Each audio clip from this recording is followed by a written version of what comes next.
Merced County Sheriff Vern Warnke says a suspect in custody had done some work for the family. He favors the strongest possible punishment. Potential for the death penalty. I am going to be very poignant about that. This guy does not deserve to be breathing the same air as the good people in this county. Coming up later this morning, the Labor Department's monthly jobs picture. CBS News business analyst Jill Schlesinger. The unemployment rate is expected to remain at 3.7%.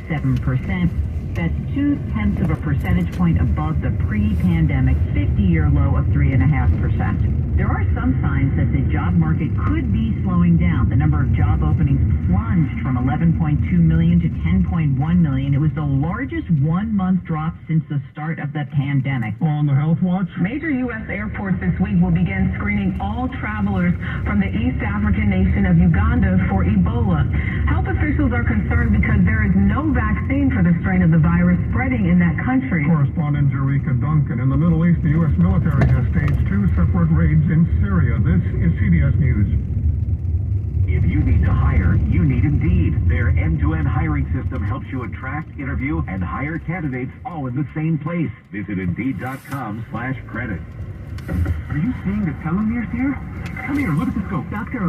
O'Neill's lab startup just discovered a gene therapy breakthrough. The cells have already doubled. He needs a fleet of assistants before this breakthrough breaks them. We need lab techs, research assistants. Indeed can help him hire great